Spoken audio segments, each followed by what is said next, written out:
Treasure Island by Robert Louis Stevenson to SLO, an American gentleman in accordance with whose classic taste the following narrative has been designed. It is now, in return for numerous delightful hours and with the kindest wishes, dedicated by his affectionate friend, the author. To the hesitating purchaser of sailor tales to sailor tunes, storm and adventure, heat and cold, if schooners, islands and maroons and buccaneers and buried gold, and all the old romance, retold exactly in the ancient way, can please, as me they pleased of old, the wiser youngsters of today, so be it and fall on. If not, if studious youth no longer crave, his ancient appetites forgot, Kingston, or Ballantyne the Brave, or Cooper of the Wood and Wave, so be it also. And may I and all my pirates share the grave where these and their creations lie. Treasure Island Part 1. The Old Buccaneer. Chapter 1. The Old Sea Dog. At the Admiral Benbow, Squire Trelawney, Dr. Livesey, and the rest of these gentlemen having asked me to write down the whole particulars about Treasure Island, from the beginning to the end, keeping nothing back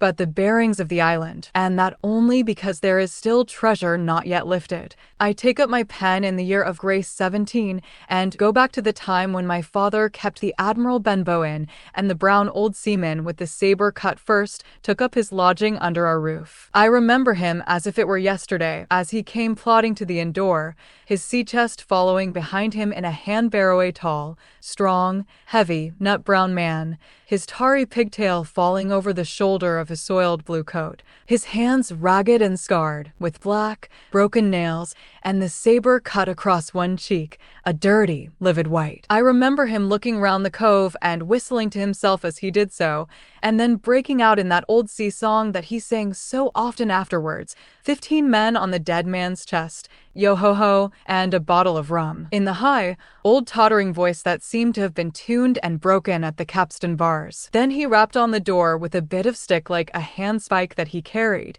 and when my father appeared, called roughly for a glass of rum. This, when it was brought to him, he drank slowly, like a connoisseur, lingering on the taste and still looking about him at the cliffs and up at our signboard. "This is a handy cove," says he at length, "and a pleasant situated grog shop. Much company, mate?" My father told him no, very little company, the more was the pity. "Well, then," said he, "this is the berth for me. Here you, matey," he cried to the man who trundled the barrow, "bring up alongside and help up my chest. I'll stay here a bit," he continued. "I'm a plain man. Rum and bacon and eggs is what I want, and that head up there for to watch ships off. What you mock call me? You mock call me captain. Oh, I see what you're there." And he threw down 3 or 4 gold pieces on the threshold. "You can tell me when I've worked through that," says he, looking as fierce as a commander. And indeed, bad as his clothes were and coarsely as he spoke, he had none of the appearance of a man who sailed before the mast, but seemed like a mate or a skipper accustomed to be obeyed or to strike. The man who came with the barrow told us the mail had set him down the morning before at the Royal George,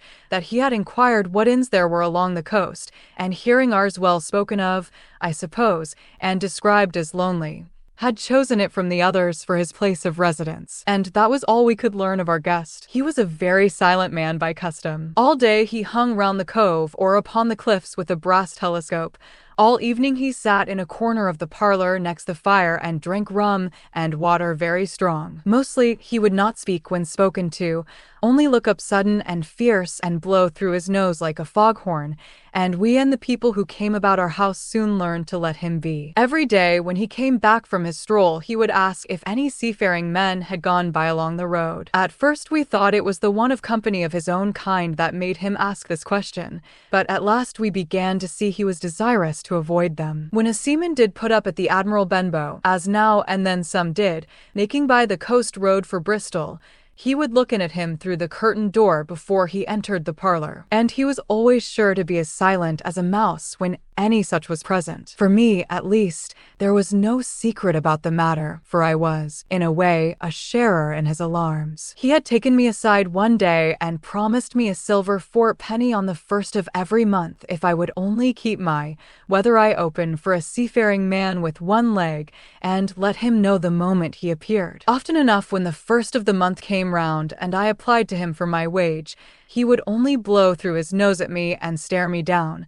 But before the week was out, he was sure to think better of it, bring me my fourpenny piece, and repeat his orders to look out for the seafaring man with one leg. How that personage haunted my dreams, I need scarcely tell you. On stormy nights, when the wind shook the four corners of the house and the surf roared along the cove and up the cliffs, I would see him in 1,000 forms, and with 1,000 diabolical expressions. Now the leg would be cut off at the knee, now at the hip.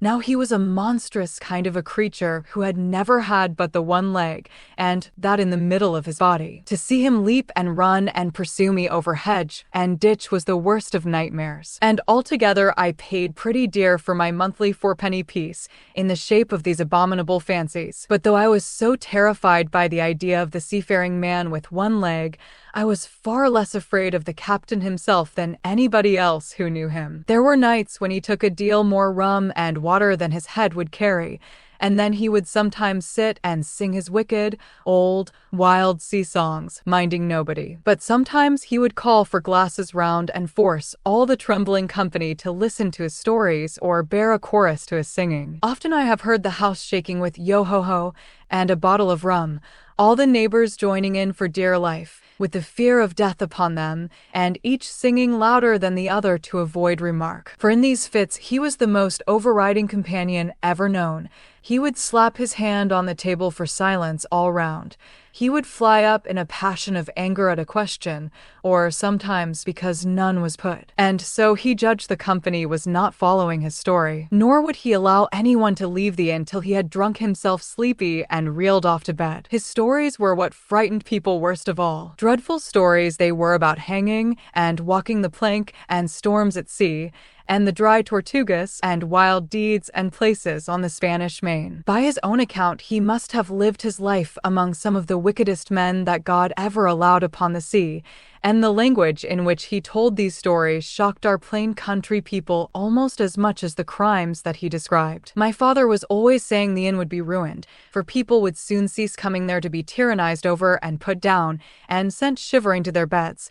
But I really believe his presence did us good. People were frightened at the time, but on looking back they rather liked it. It was a fine excitement in a quiet country life, and there was even a party of the younger men who pretended to admire him, calling him a true sea dog and a real old salt, and such like names, and saying there was the sort of man that made England terrible at sea. In one way, indeed, he bade fair to ruin us, for he kept on staying week after week, and at last month after month, so that all the money had been long exhausted, and still my father never plucked up the heart to insist on having more. If ever he mentioned it, the captain blew through his nose so loudly that you might say he roared, and stared my poor father out of the room. I have seen him wringing his hands after such a rebuff, and I am sure the annoyance and the terror he lived in must have greatly hastened his early and unhappy death. All the time he lived with us the captain made no change whatever in his dress, but to buy some stockings from a hawker. One of the cocks of his hat having fallen down, he let it hang from that day forth, though it was a great annoyance when it blew. I remember the appearance of his coat, which he patched himself upstairs in his room, and which, before the end, was nothing but patches. He never wrote or received a letter, and he never spoke with any but the neighbors, and with these, for the most part, only when drunk on rum. The great sea chest none of us had ever seen open. He was only once crossed, and that was towards the end, when my poor father was far gone in a decline that took him off. Dr. Livesey came late one afternoon to see the patient, took a bit of dinner from my mother, and went into the parlor to smoke a pipe until his horse should come down from the hamlet, for we had no stabling at the old Benbow. I followed him in, and I remember observing the contrast the neat, bright doctor, with his powder as white as snow and his bright, black eyes and pleasant manners, made with the coltish country folk, and above all, with that filthy, heavy, bleared scarecrow of a pirate of ours, sitting, far gone in rum, with his arms on the table. Suddenly he, the captain, that is, began to pipe up his eternal song, 15 men on the dead man's chest, yo-ho-ho, and a bottle of rum. Drink, and the devil had done for the rest, yo-ho-ho, and a bottle of rum. At first I had supposed the dead man's chest to be that identical big box of his upstairs upstairs in the front room, and the thought had been mingled in my nightmares with that of the one-legged seafaring man. But by this time we had all long ceased to pay any particular notice to the song. It was new, that night, to nobody but Dr. Livesey, and on him I observed it did not produce an agreeable effect, for he looked up for a moment quite angrily before he went on with his talk to old Taylor, the gardener, on a new cure for the rheumatics. In the meantime, the captain gradually brightened up at his own music, and at last flapped his hand upon the table before him in a way we all knew to mean silence. The voices stopped at once, all but Dr. Livesey's. He went on as before, speaking clear and kind and drawing briskly at his pipe between every word or two. The captain glared at him for a while, flapped his hand again, glared still harder, and at last broke out with a villainous, low oath. "Silence, there, between decks. Were you addressing me, sir?" says the doctor, and when the ruffian had told him, with another oath, that this was so, "I have only one thing to say to you, sir," replies the doctor, "that if you keep on drinking rum, the world will soon be quit of a very dirty scoundrel." The old fellow's fury was awful. He sprang to his feet, drew and opened a sailor's clasp knife, and balancing it open on the palm of his hand, threatened to pin the doctor to the wall. The doctor never so much as moved. He spoke to him as before, over his shoulder and in the same tone of voice, rather high, so that all the room might hear, but perfectly calm and steady. "If you do not put that knife this instant in your pocket, I promise, upon my honor, you shall hang at the next assizes." Then followed a battle of looks between them, but the captain soon knuckled under, put up his weapon, and resumed his seat,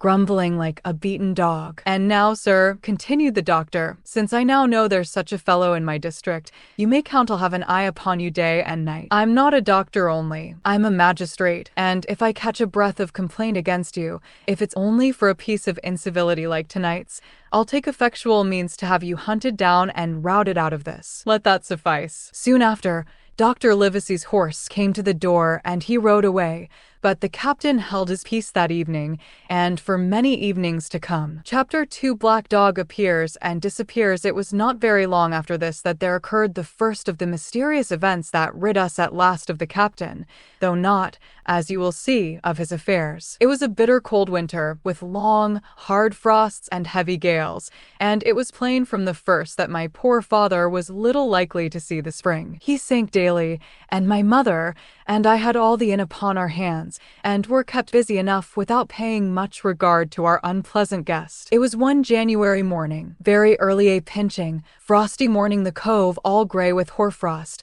the ripple lapping softly on the stones, the sun still low and only touching the hilltops and shining far to seaward. The captain had risen earlier than usual and set out down the beach, his cutlass swinging under the broad skirts of the old blue coat, his brass telescope under his arm, his hat tilted back upon his head. I remember his breath hanging like smoke in his wake as he strode off, and the last sound I heard of him as he turned the big rock was a loud snort of indignation, as though his mind was still running upon Dr. Livesey. Well, mother was upstairs with father, and I was laying the breakfast table against the captain's return when the parlor door opened and a man stepped in on whom I had never set my eyes before. He was a pale, tallowy creature, wanting 2 fingers of the left hand, and though he wore a cutlass, he did not look much like a fighter. I had always my eye open for seafaring men, with 1 leg or 2, and I remember this one puzzled me. He was not sailorly, and yet he had a smack of the sea about him too. I asked him what was for his service, and he said he would take rum,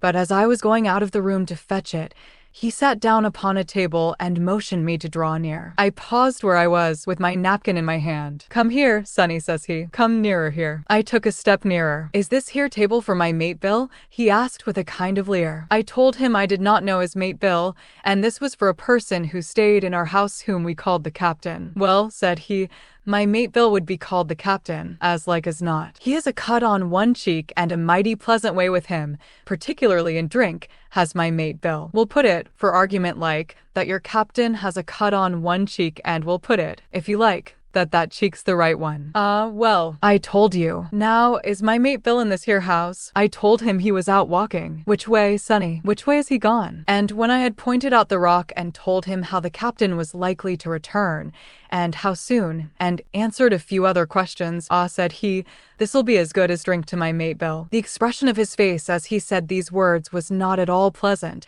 and I had my own reasons for thinking that the stranger was mistaken, even supposing he meant what he said. But it was no affair of mine, I thought, and besides, it was difficult to know what to do. The stranger kept hanging about just inside the inn door, peering round the corner like a cat waiting for a mouse. Once I stepped out myself into the road, but he immediately called me back, and as I did not obey quick enough for his fancy, a most horrible change came over his tallowy face, and he ordered me in with an oath that made me jump. As soon as I was back again, he returned to his former manner, half fawning, half sneering, patted me on the shoulder, told me I was a good boy, and he had taken quite a fancy to me. "I have a son of my own," said he, "as like you as 2 blocks, and he's all the pride of my art. But the great thing for boys is discipline, sunny discipline. Now, if you had sailed along of Bill, you wouldn't have stood there to be spoke to twice, not you. That was never Bill's way, nor the way of sich as sailed with him. And here, sure enough, is my mate Bill, with a spyglass under his arm.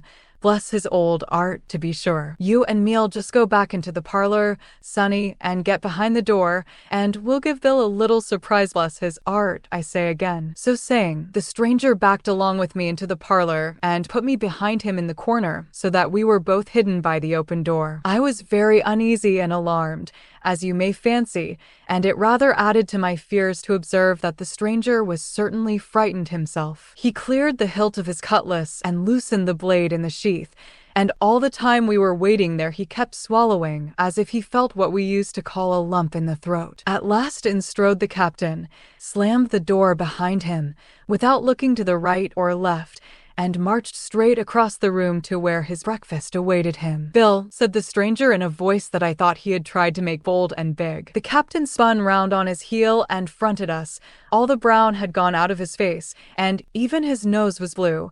He had the look of a man who sees a ghost, or the evil one, or something worse, if anything can be, and upon my word, I felt sorry to see him all in a moment turn so old and sick. "Come, Bill, you know me. You know an old shipmate, Bill." "Surely," said the stranger. The captain made a sort of gasp. "Black Dog," said he. "And who else?" returned the other, getting more at his ease. "Black Dog as ever was, come for to see his old shipmate Billy, at the Admiral Benbow Inn." "Ah, Bill, we have seen a sight of times, us two, since I lost them 2 talons," holding up his mutilated hand. "Now, look here," said the captain, "you've run me down. Here I am. Well, then, speak up. What is it?" "That's you, Bill," returned Black Dog. "You're in the right of it, Billy. I'll have a glass of rum from this dear child here, as I've took such a liking to, and we'll sit down, if you please, and talk square, like old shipmates." When I returned with the rum, they were already seated on either side of the captain's breakfast table, Black Dog next to the door and sitting sideways so as to have one eye on his old shipmate and one,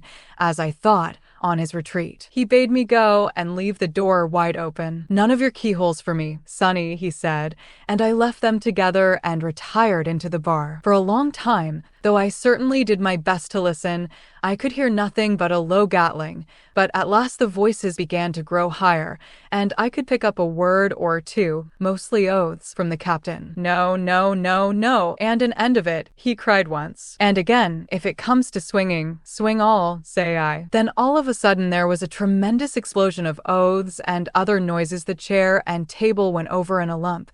A clash of steel followed, and then a cry of pain, and the next instant I saw Black Dog in full flight, and the captain hotly pursuing, both with drawn cutlasses, and the former streaming blood from the left shoulder. Just at the door the captain aimed at the fugitive one last tremendous cut, which would certainly have split him to the chine had it not been intercepted by our big signboard of Admiral Benbow. You may see the notch on the lower side of the frame to this day. That blow was the last of the battle. Once out upon the road, Black Dog, in spite of his wound, showed a wonderful clean pair of heels and disappeared over the edge of the hill in half a minute. The captain, for his part, stood staring at the signboard like a bewildered man. Then he passed his hand over his eyes several times and at last turned back into the house. "Jim," says he, "rum," and as he spoke, he reeled a little and caught himself with one hand against the wall. "Are you hurt?" cried I. "Rum," he repeated. "I must get away from here. Rum, rum." I ran to fetch it,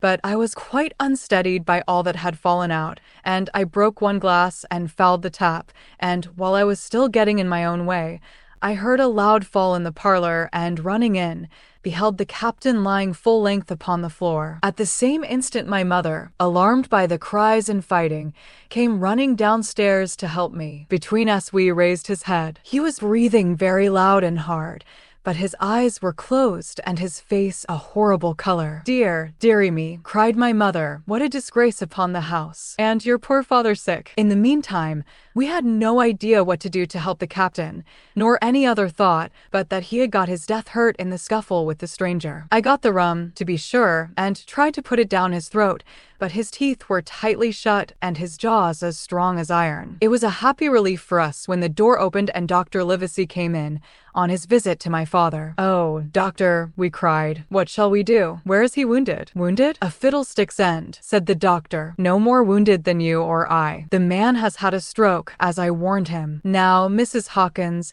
just you run upstairs to your husband and tell him, if possible, nothing about it. For my part, I must do my best to save this fellow's trebly worthless life. Jim, you get me a basin." When I got back with the basin, the doctor had already ripped up the captain's sleeve and exposed his great sinewy arm. It was tattooed in several places. "Here's luck, a fair wind," and Billy Bones's fancy were very neatly and clearly executed on the forearm, and up near the shoulder there was a sketch of a gallows and a man hanging from it done, as I thought, with great spirit. "Prophetic," said the doctor, touching this picture with his finger. "And now, Master Billy Bones, if that be your name, we'll have a look at the color of your blood." "Jim," he said, "are you afraid of blood?" "No, sir," said I. "Well, then," said he, "you hold the basin," and with that he took his lancet and opened a vein. A great deal of blood was taken before the captain opened his eyes and looked mistily about him. First he recognized the doctor with an unmistakable frown, then his glance fell upon me, and he looked relieved. But suddenly his color changed, and he tried to raise himself, crying, "Where's Black Dog?" "There is no black dog here," said the doctor, "except what you have on your own back. You have been drinking rum. You have had a stroke, precisely as I told you, and I have just, very much against my own will, dragged you head foremost out of the grave." "Now, Mr. Bones, that's not my name," he interrupted. "Much I care," returned the doctor. "It's the name of a buccaneer of my acquaintance, and I call you by it for the sake of shortness, and what I have to say to you is this. One glass of rum won't kill you, but if you take one you'll take another and another, and I stake my wig if you don't break off short. You'll die, do you understand that? Die, and go to your own place, like the man in the Bible. Come, now, make an effort. I'll help you to your bed for once." Between us, with much trouble, we managed to hoist him upstairs, and laid him on his bed, where his head fell back on the pillow as if he were almost fainting. "Now, mind you," said the doctor, "I clear my conscience the name of rum for you is death." And with that he went off to see my father, taking me with him by the arm. "This is nothing," he said as soon as he had closed the door. "I have drawn blood enough to keep him quiet a while. He should lie for a week where he is. That is the best thing for him and you, but another stroke would settle him." Chapter 3: The Black Spot. About noon I stopped at the captain's door with some cooling drinks and medicines. He was lying very much as we had left him, only a little higher, and he seemed both weak and excited. "Jim," he said, "you're the only one here that's worth anything, and you know I've been always good to you. Never a month, but I've given you a silver fourpenny for yourself. And now you see, mate, I'm pretty low and deserted by all, and Jim, you'll bring me one noggin of rum, now, won't you, matey?" "The doctor," I began, but he broke in, cursing the doctor, in a feeble voice but heartily. "Doctors is all swabs," he said, "and that doctor there, why, what do he know about seafaring men? I been in places hot as pitch, and mates dropping round with yellow jack, and the blessed land a-heaving like the sea with earthquakes. What do the doctor know of lands like that? And I lived on rum, I tell you. It's been meat and drink, and man and wife, to me,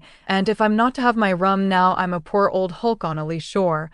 My blood'll be on you, Jim, and that Dr. Swab," and he ran on again for a while with curses. "Look, Jim, how my fingers fidges," he continued in the pleading tone. "I can't keep 'em still, not I. I haven't had a drop this blessed day. That doctor's a fool, I tell you. If I don't have a dram o' rum, Jim, I'll have the horrors. I seen some on 'em already. I seen old Flint in the corner there, behind you, as plain as print. I seen him, and if I get the horrors, I'm a man that has lived rough and I'll raise Cain. Your doctor himself said one glass wouldn't hurt me. I'll give you a golden guinea for a noggin, Jim. He was growing more and more excited, and this alarmed me for my father, who was very low that day and needed quiet.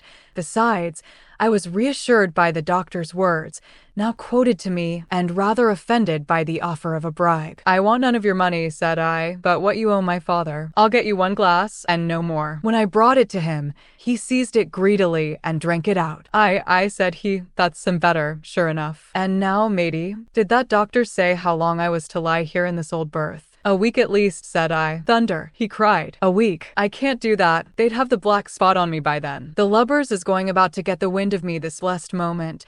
Lubbers as couldn't keep what they got and want to nail what is another's. Is that seemly behavior? Now, I want to know. But I'm a saving soul. I never wasted good money of mine, nor lost it neither, and I'll trick M again. I'm not afraid on M. I'll shake out another reef, matey, and daddle M again. As he was thus speaking, he had risen from bed with great difficulty, holding to my shoulder with a grip that almost made me cry out, and moving his legs like so much dead weight. His words, spirited as they were in meaning, contrasted sadly with the weakness of the voice in which they were uttered. He paused when he had got into a sitting position on the edge. That doctor's done me, he murmured. My ears is singing. Lay me back. Before I could do much to help him, he had fallen back again to his former place, where he lay for a while silent. Jim, he said at length, you saw that seafaring man today? Black dog. I asked. Black dog, says he.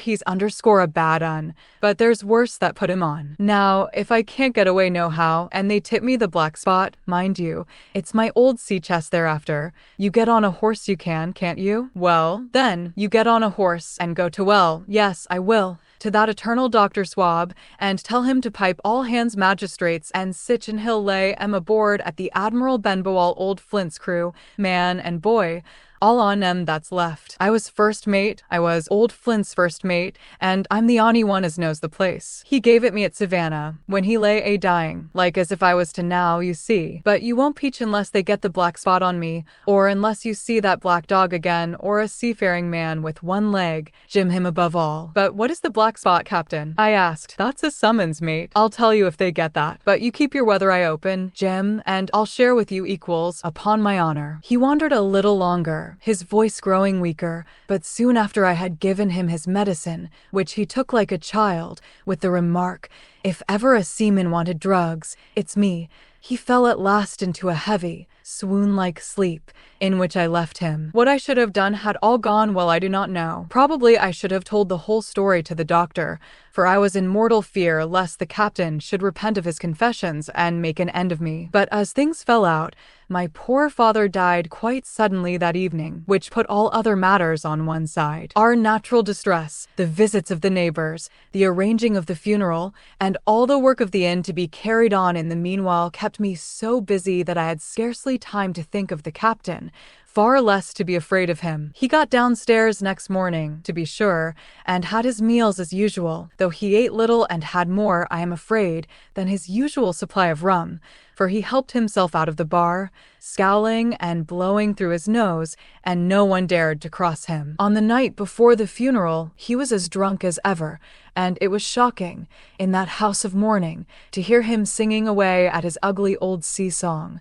But weak as he was, we were all in the fear of death for him. And the doctor was suddenly taken up with a case many miles away, and was never near the house after my father's death. I have said the captain was weak, and indeed he seemed rather to grow weaker than regain his strength. He clambered up and downstairs, and went from the parlor to the bar and back again, and sometimes put his nose out of doors to smell the sea, holding on to the walls as he went for support and breathing hard and fast like a man on a steep mountain. He never particularly addressed me, and it is my belief he had as good as forgotten his confidences, but his temper was more flighty, and, allowing for his bodily weakness, more violent than ever. He had an alarming way now when he was drunk of drawing his cutlass and laying it bare before him on the table. But with all that, He minded people less and seemed shut up in his own thoughts and rather wandering. Once, for instance, to our extreme wonder, he piped up to a different air, a kind of country love song that he must have learned in his youth before he had begun to follow the sea. So things passed until the day after the funeral, and about 3 o'clock of a bitter, foggy, frosty afternoon, I was standing at the door for a moment, full of sad thoughts about my father, when I saw someone drawing slowly near along the road. He was plainly blind, for he tapped before him with a stick and wore a great green shade over his eyes and nose, and he was hunched, as if with age or weakness, and wore a huge old tattered sea cloak with a hood that made him appear positively deformed. I never saw in my life a more dreadful-looking figure. He stopped a little from the inn, and raising his voice in an odd sing-song, addressed the air in front of him. Will any kind friend inform a poor blind man who has lost the precious sight of his eyes in the gracious defense of his native country, England, and God bless King George, where or in what part of this country he may now be? You are at the Admiral Benbow, Black Hill Cove, my good man, said I. I hear a voice, said he, a young voice. Will you give me your hand, my kind young friend, and lead me in? I held out my hand, and the horrible, soft-spoken, eyeless creature gripped it in a moment like a vice. I was so much startled that I struggled to withdraw, but the blind man pulled me close up to him with a single action of his arm. Now, boy, he said, take me into the captain. Sir, said I, upon my word I dare not. Oh, he sneered, that's it. Take me in straight, or I'll break your arm. And he gave it, as he spoke, a wrench that made me cry out. Sir, said I, it is for yourself I mean. The captain is not what he used to be. He sits with a drawn cutlass. Another gentleman, come, now, march, interrupted he, and I never heard a voice so cruel and cold and ugly as that blind man's. It cowed me more than the pain, and I began to obey him at once, walking straight in at the door and towards the parlor, where our sick old buccaneer was sitting, dazed with rum. The blind man clung close to me, holding me in one iron fist and leaning almost more of his weight on me than I could carry. Lead me straight up to him, and when I'm in view, cry out, here's a friend for you, Bill. If you don't, I'll do this. And with that he gave me a twitch that I thought would have made me faint. Between this and that, I was so utterly terrified of the blind beggar that I forgot my terror of the captain, and as I opened the parlor door, cried out the words he had ordered in a trembling voice. The poor captain raised his eyes, and at one look the rum went out of him and left him staring sober. The expression of his face was not so much of terror as of mortal sickness. He made a movement to rise, but I do not believe he had enough force left in his body. Now, Bill, sit where you are, said the beggar. If I can't see, I can hear a finger stirring. Business is business. Hold out your left hand. Boy,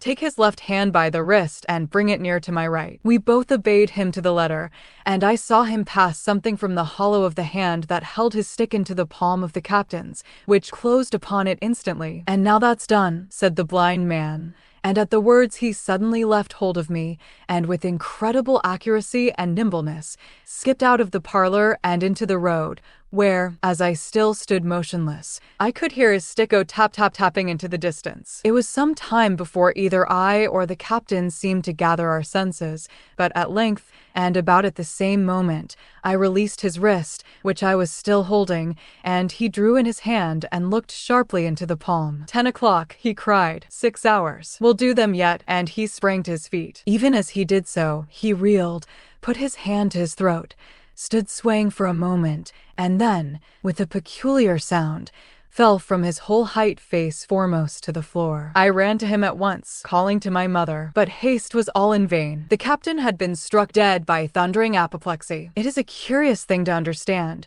for I had certainly never liked the man, though of late I had begun to pity him, but as soon as I saw that he was dead, I burst into a flood of tears. It was the second death I had known, and the sorrow of the first was still fresh in my heart. Chapter 4. The Sea Chest. I lost no time, of course, in telling my mother all that I knew, and perhaps should have told her long before, and we saw ourselves at once in a difficult and dangerous position. Some of the man's money, if he had any, was certainly due to us, but it was not likely that our captain's shipmates, above all the 2 specimens seen by me, Black Dog and the blind beggar, would be inclined to give up their booty in payment of the dead man's debts. The captain's order to mount at once and ride for Dr. Livesey would have left my mother alone and unprotected, which was not to be thought of. Indeed, it seemed impossible for either of us to remain much longer in the house.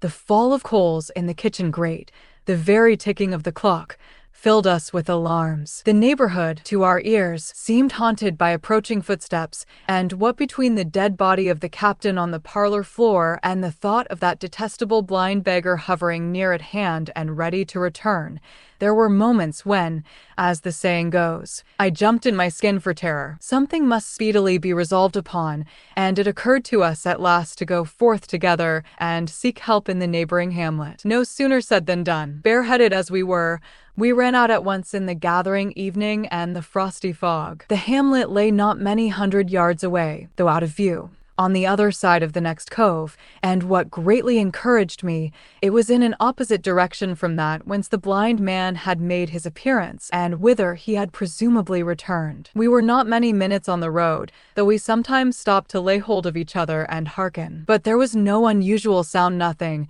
but the low wash of the ripple and the croaking of the inmates of the wood. It was already candlelight when we reached the hamlet, and I shall never forget how much I was cheered to see the yellow shine in doors and windows. But that, as it proved, was the best of the help we were likely to get in that quarter. For you would have thought men would have been ashamed of themselves, no soul would consent to return with us to the Admiral Benbow. The more we told of our troubles, the more man, woman, and child they clung to the shelter of their houses. The name of Captain Flint, though it was strange to me, was well enough known to some there and carried a great weight of terror. Some of the men who had been to field work on the far side of the Admiral Benbow remembered, besides, to have seen several strangers on the road, and taking them to be smugglers, to have bolted away. And one at least had seen a little lugger in what we called Kit's Hole. For that matter, anyone who was a comrade of the captain's was enough to frighten them to death. And the short and the long of the matter was, that while we could get several who were willing enough to ride to Dr. Livesey's, which lay in another direction, not one would help us to defend the inn. They say cowardice is infectious, but then argument is, on the other hand, a great emboldener, and so when each had said his say, my mother made them a speech. She would not, she declared, lose money that belonged to her fatherless boy.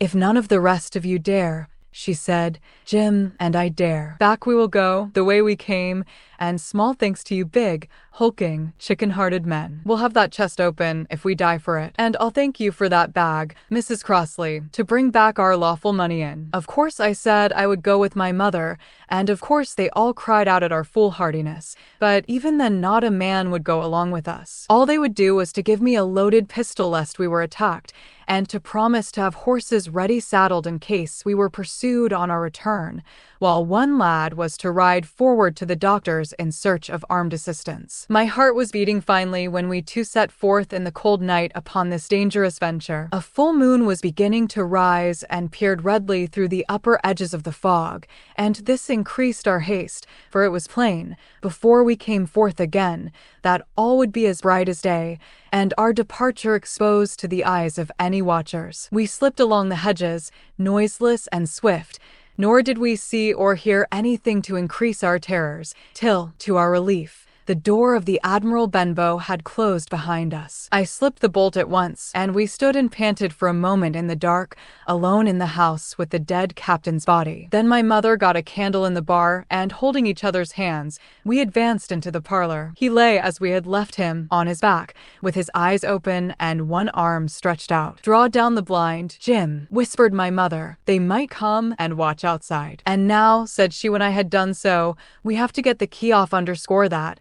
Underscore, and who's to touch it, I should like to know, and she gave a kind of sob as she said the words. I went down on my knees at once. On the floor close to his hand there was a little round of paper, blackened on the one side. I could not doubt that this was the underscore black spot, underscore, and taking it up, I found written on the other side, in a very good, clear hand. This short message: "You have till 10 tonight." He had till 10, mother, said I, and just as I said it, our old clock began striking. This sudden noise startled us shockingly, but the news was good, for it was only 6. "Now, Jim," she said, "that key." I felt in his pockets, one after another. A few small coins, a thimble, and some thread and big needles, a piece of pigtail tobacco bitten away at the end, his gully with the crooked handle, a pocket compass, and a tinder box were all that they contained, and I began to despair. "Perhaps it's round his neck," suggested my mother. Overcoming a strong repugnance, I tore open his shirt at the neck,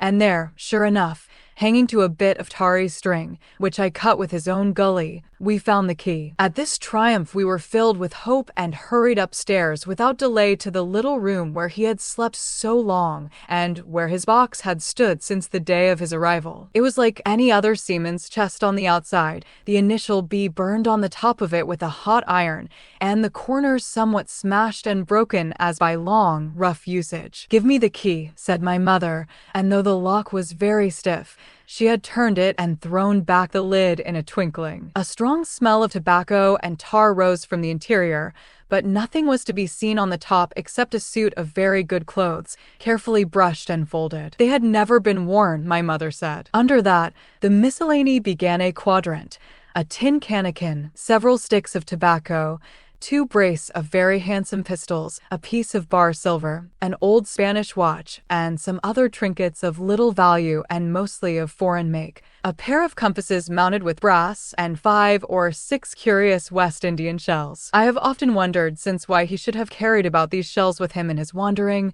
guilty, and hunted life. In the meantime, we had found nothing of any value but the silver and the trinkets, and neither of these were in our way. Underneath there was an old boat cloak, whitened with sea salt on many a harbor bar. My mother pulled it up with impatience, and there lay before us the last things in the chest: a bundle tied up in oilcloth and looking like papers, and a canvas bag that gave forth, at a touch, the jingle of gold. "I'll show these rogues that I'm an honest woman," said my mother. "I'll have my dues, and not a farthing over. Hold Mrs. Crossley's bag." And she began to count over the amount of the captain's score from the sailor's bag into the one that I was holding. It was a long, difficult business, for the coins were of all countries and sizes, doubloons, and Louis d'Ors, and guineas, and pieces of 8, and I know not what besides, all shaken together at random. The guineas, too, were about the scarcest, and it was with these only that my mother knew how to make her count. When we were about halfway through, I suddenly put my hand upon her arm, for I had heard in the silent frosty air a sound that brought my heart into my mouth, the tap-tapping of the blind man's stick upon the frozen road. It drew nearer and nearer, while we sat holding our breath. Then it struck sharp on the inn door, and then we could hear the handle being turned and the bolt rattling as the wretched being tried to enter, and then there was a long time of silence both within and without. At last the tapping recommenced, and, to our indescribable joy and gratitude, died slowly away again until it ceased to be heard. "Mother," said I, "take the whole and let's be going," for I was sure the bolted door must have seemed suspicious and would bring the whole hornet's nest about our ears, though how thankful I was that I had bolted it. None could tell who had never met that terrible blind man. But my mother, frightened as she was, would not consent to take a fraction more than was due to her, and was obstinately unwilling to be content with less. It was not yet 7, she said, by a long way. She knew her rights, and she would have them, and she was still arguing with me when a little low whistle sounded a good way off upon the hill. That was enough, and more than enough, for both of us. "I'll take what I have," she said, jumping to her feet. "And I'll take this to square the count," said I, picking up the oilskin packet. Next moment we were both groping downstairs, leaving the candle by the empty chest, and the next we had opened the door and were in full retreat. We had not started a moment too soon. The fog was rapidly dispersing. Already the moon shone quite clear on the high ground on either side, and it was only in the exact bottom of the dell and round the tavern door that a thin veil still hung unbroken to conceal the first steps of our escape. Far less than halfway to the hamlet, very little beyond the bottom of the hill. We must come forth into the moonlight. Nor was this all, for the sound of several footsteps running came already to our ears, and as we looked back in their direction, a light tossing to and fro and still rapidly advancing showed that one of the newcomers carried a lantern. "My dear," said my mother suddenly, "take the money and run on. I am going to faint." This was certainly the end for both of us, I thought. How I cursed the cowardice of the neighbors. How I blamed my poor mother for her honesty and her greed, for her past foolhardiness and present weakness. We were just at the little bridge, by good fortune, and I helped her, tottering as she was, to the edge of the bank, where, sure enough, she gave a sigh and fell on my shoulder. I do not know how I found the strength to do it at all, and I am afraid it was roughly done, but I managed to drag her down the bank, and a little way under the arch farther I could not move her, for the bridge was too low to let me do more than crawl below it. So there we had to stay, my mother almost entirely exposed, and both of us within earshot of the inn. Chapter 5. The Last of the Blind Man. My curiosity, in a sense, was stronger than my fear, for I could not remain where I was, but crept back to the bank again, whence, sheltering my head behind a bush of broom, I might command the road before our door. I was scarcely in position ere my enemies began to arrive, 7 or 8 of them, running hard, their feet beating out of time along the road, and the man with the lantern some paces in front. 3 men ran together, hand in hand, and I made out, even through the mist, that the middle man of this trio was the blind beggar. The next moment his voice showed me that I was right. "Down with the door," he cried. Aye, sir," answered 2 or 3, and a rush was made upon the Admiral Benbow, the lantern-bearer following, and then I could see them pause, and hear speeches passed in a lower key, as if they were surprised to find the door open. But the pause was brief, for the blind man again issued his commands. His voice sounded louder and higher, as if he were afire with eagerness and rage. In, he shouted, and cursed them for their delay. 4 or 5 of them obeyed at once, 2 remaining on the road with the formidable beggar. There was a pause, then a cry of surprise, and then a voice shouting from the house, "Bill's dead." But the blind man swore at them again for their delay. "Search him, some of you shirking lubbers, and the rest of you aloft, and get the chest," he cried. I could hear their feet rattling up our old stairs, so that the house must have shook with it. Promptly afterwards, fresh sounds of astonishment arose. The window of the captain's room was thrown open with a slam and a jingle of broken glass, and a man leaned out into the moonlight, head and shoulders, and addressed the blind beggar on the road below him. "Phew," he cried, "they've been before us. Someone's turned the chest out alow and aloft." "Is it there?" roared Pew. "The money's there." The blind man cursed the money. "Flint's fist, I mean," he cried. "We don't see it here nohow," returned the man. "Here, you below there, is it on, Bill?" cried the blind man again. At that another fellow, probably him who had remained below to search the captain's body, came to the door of the inn. "Bill's been overhauled already," said he. "Nothin' left. It's these people of the inn, it's that boy." "I wish I had put his eyes out," cried the blind man. "Pew, there were no time ago they had the door bolted when I tried it. Scatter, lads, and find 'em." "Sure enough, they left their glim here," said the fellow from the window. "Scatter and find 'em. Rout the house out," reiterated Pew, striking with his stick upon the road. Then there followed a great to-do through all our old inn, heavy feet pounding to and fro, furniture thrown over, doors kicked in, until the very rocks re-echoed, and the men came out again, one after another, on the road, and declared that we were nowhere to be found. And just the same whistle that had alarmed my mother and myself over the dead captain's money was once more clearly audible through the night, but this time twice repeated. I had thought it to be the blind man's trumpet, so to speak, summoning his crew to the assault, but I now found that it was a signal from the hillside towards the hamlet, and from its effect upon the buccaneers, a signal to warn them of approaching danger. "There's Dirk again," said one. "Twice. We'll have to budge, mates." "Budge, you skulk," cried Pew. "Dirk was a fool and a coward from the first. You wouldn't mind him. They must be close by. They can't be far. You have your hands on it. Scatter and look for them, dogs." "Oh, shiver my soul," he cried, "if I had eyes." This appeal seemed to produce some effect, for 2 of the fellows began to look here and there among the lumber, but half-heartedly, I thought, and with half an eye to their own danger all the time, while the rest stood irresolute on the road. "You have your hands on thousands, you fools, and you hang a leg. You'd be as rich as kings if you could find it, and you know it's here, and you stand there skulking. There wasn't one of you dared face Bill, and I did it, a blind man. And I'm to lose my chance for you. I'm to be a poor, crawling beggar, sponging for rum, when I might be rolling in a coach. If you had the pluck of a weevil in a biscuit, you would catch them still." "Hang it, Pew, we've got the doubloons," grumbled one. "They might have hid the blessed thing," said another. "Take the George, Pew, and don't stand here squalling." Squalling was the word for it.